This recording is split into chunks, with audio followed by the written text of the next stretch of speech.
আসসালামু আলাইকুম। সবাই কেমন আছো? আলহামদুলিল্লাহ তোমাদের দোয়া আমি ভালো আছি। আজ তোমাদের জন্য নিয়ে এলাম জিভে জল আনা একদম ভিন্নধর্মীয় একটি রেসিপি বেগুন তেলাপিয়া মাছের ঝুরি দো পেঁয়াজা। যারা মাছের কাটার ভয়ে মাছ খেতে চান না তাদের জন্য এটি হবে সেরা একটি recipe. Back to my channel লিপি কুকিং ব্লগ তোমাদের মাঝে নিয়ে এসেছি নতুন একটা রেসিপি। আজকে যে রেসিপিটা হবে তেলাপিয়া মাছের কাটা পরিষ্কার করে বেগুন কুচি করে দো পেঁয়াজার রেসিপি। তাহলে চলো আমি এই রেসিপিটা কিভাবে তৈরি করেছি A to Z তোমাদের সাথে শেয়ার করব। রেসিপি তৈরি করার জন্য এখানে আমি কিছু পরিমাণ চিকন চিকন বেগুন নিয়েছি আর এই বেগুনগুলো ছিল একদম গাছের আর বেগুনগুলো ছিল একদম কচি। এই বেগুনগুলোকে এখন আমি অফ ক্যামেরা কুচি কুচি করে কেটে নিব। এই দেখো আমি যে কুচি কুচি করে কেটে নিয়েছি লম্বাটে করে। বেগুনগুলোকে আমি এখন ধুয়ে নিয়েছি অফ ক্যামেরা। ধুয়ে চালনে ছেঁকে নিয়েছি যাতে পানিটা ঝরে যায়। আর রেসিপিটা তৈরি করার সময় পানি যাতে না থাকে। রেসিপি তৈরি করার জন্য এখানে আমি ৩ পিস মাছ নিয়েছি, তেলাপিয়া মাছ। আর পেটের যে অংশ থাকে সেখান থেকে নিয়েছি ২ পিস আর পিঠের অংশ ১ পিস। মাছগুলোকে আমি অফ ক্যামেরা সুন্দর করে পরিষ্কার করে নিয়েছি। এখন আমি পরিমাণ মতন লবণ ও পরিমাণ মতন হলুদ দিয়ে মাছ ৩ টাকে মেখে নিব। যেহেতু আমি মাছ ৩ টাকে প্রথমে আমি ভেজে নিব তাই আমাকে হলুদ ও লবণ মেখে নিতে হবে। আমি হাতের সাহায্যে সুন্দর করে মাছগুলোকে মেখে নিচ্ছি হলুদ ও লবণ দিয়ে। রেসিপি তৈরি করার জন্য প্রথমে আমাকে মাছটাকে ভেজে নিতে হবে। তাই কড়াইয়ের মধ্যে আমি পরিমাণ মতন তেল দিয়েছি। তেল যখন গরম হয়ে যাবে তখনই আমি যে মাছ হলুদ ও লবণ দিয়ে মেখে রেখেছি সেই মাছ তেলের মধ্যে ছেড়ে দিব ভাজা করার জন্য। মাছের এক পাশ ভাজা হয়ে গেলে উল্টিয়ে দিব অপর পাশ ভাজা করার জন্য। আর মাছগুলোকে আমি কড়া ভাজা দিব। মাছগুলোকে কড়া ভাজা দিয়ে নিতে হবে। ভাজা হয়ে গেছে এখন আমি কড়াই থেকে মাছ তুলে নিব।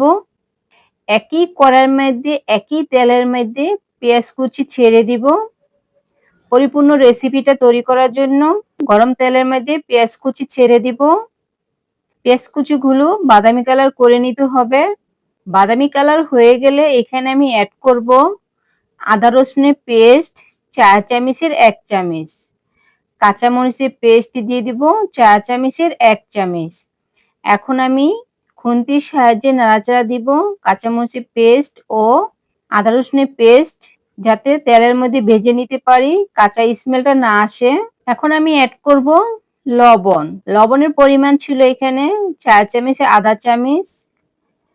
এরপর দিয়ে দিব হলুদের গুঁড়ো আর হলুদের গুঁড়োর পরিমাণ ছিল ৪ চামচের ১ চামচ। যেহেতু এইখানে আমি কাঁচামরিচের পেস্ট দিয়ে রেসিপিটা তৈরি করতেছি তাই হলুদের গুঁড়োর পরিমাণ একটু বেশি দিতে হবে। তোমরা ইচ্ছে করলে কাঁচামরিচের পেস্টের পরিবর্তে লঙ্কার গুঁড়ো অ্যাড করতে পারো। আমি মশলাগুলো কষানোর জন্য ঝোল অ্যাড করব। নাড়াচাড়া দিব যাতে ঝোলের সাথে মশলা মিক্স হয়ে যায়। মশলা পরিপূর্ণ কষানোর জন্য ঢাকনা দিয়ে ঢেকে দিব। মধ্যে আমি যে মাছ ভেজে রেখেছি সেই মাছগুলো কাটা পরিষ্কার করে নিব। আর এই রেসিপিটা তৈরি করব কাটা পরিষ্কার করে যাতে ছোট বড় সবাই খেতে পারে। অনেকের বাসায় বাচ্চা থেকে কাটার জন্য মাছ খেতে পারে না। তাই এই রেসিপিটা আমি তৈরি করেছি কাটা পরিষ্কার করে।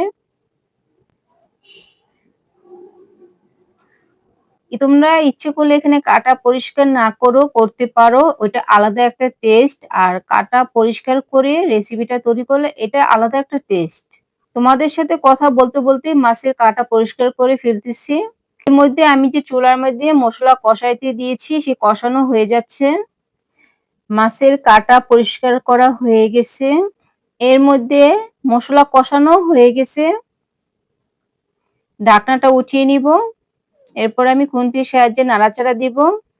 আমি যে বেগুন লম্বাটে করে কুচি কুচি করে কেটে রেখেছি এবং পানি ঝরিয়ে নিয়েছি সেই বেগুন কষানোর মধ্যে দিয়ে দিব। এখানে কোনো প্রকার পানি এড করব না। ঝোল ছাড়া এই রেসিপিটা তৈরি করব। বেগুন দেওয়ার পর অবশ্যই চুলার আঁচ মিডিয়াম করে রাখতে হবে যাতে অল্প আঁচে বেগুনটা সিদ্ধ হয়ে যায়। অফ ক্যামেরায় আমি টমেটো কেটে রেখেছিলাম লম্বাটে করে, সেই টমেটো এখন আমি দিয়ে দিব। টমেটো দেওয়ার পর খুন্তির সাহায্যে নাড়াচাড়া দিয়ে মিক্স করে ফেলবো। বেগুন ও টমেটো পরিপূর্ণ সিদ্ধ করার জন্য ঢাকনা দিয়ে ঢেকে দিব। ৫ মিনিট পর ঢাকনাটা উঠিয়ে নিব। যে বেগুন দিয়েছি সে বেগুনটা একটু নাড়াচাড়া দিয়ে এদিক ওদিক করে পুরোটা যেন সিদ্ধ হয়ে যায়। আমি যে মাছের কাঁটা পরিষ্কার করে রেখেছি সে মাছগুলো এখন আমি বেগুনের মধ্যে ছেড়ে দিব। মাছগুলোকে আমি বেশি একটা গুঁড়ো করি নাই, আস্তে আস্তে রেখেছি কিছুটা। এখন আমি নাড়াচাড়া দিব, বেগুনের সাথে মাছ মিক্স করে ফেলবো। এখন আমি ঢাকনা দিয়ে ঢেকে দিব পরিপূর্ণ কুক করার জন্য। ১০ মিনিট পর ঢাকনাটা উঠিয়ে নিব। এর মধ্যে বেগুন সিদ্ধ হয়ে গেছে।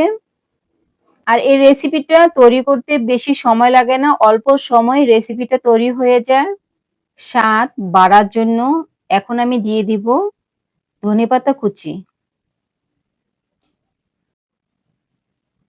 এখন আমি হালকা নাড়াচাড়া দিব ধনেপাতা কুচি দেওয়ার পর। সব মসলার সাথে মাছ আর বেগুন যখন মাখা মাখা হয়ে ভাজা হয়ে আসবে তখন তৈরি হয়ে যাবে এই সুস্বাদু দু পেঁয়াজা। তৈরি হয়ে গেল পরিপূর্ণ মাছের ঝুরি দিয়ে বেগুনের দু পেঁয়াজা। গরম ভাতের সাথে এই স্বাদ এক কথা অতুলনীয়। কাছে ও দূরে, দেশ ও বিদেশ, কলিজা ভাই ও বোনেরা কে কোথা থেকে আমার ভিডিওটি দেখতেছো অবশ্যই কমেন্ট করে বলবে। আর যারা ধৈর্য সহকারে এ পর্যন্ত ভিডিওটি দেখেছো তাদেরকে অসংখ্য ধন্যবাদ আমার চ্যানেলের পক্ষ থেকে। আর যারা নতুন দেখতেছো তারা অবশ্যই সাবস্ক্রাইব করে বেল বাটনটি অল করে রাখবে। নিজে দেখবে, অন্যকে দেখার সুযোগ করে দিবে।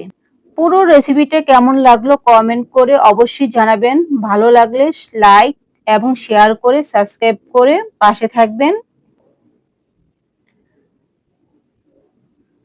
আল্লাহ হাফেজ। আসসালামু আলাইকুম।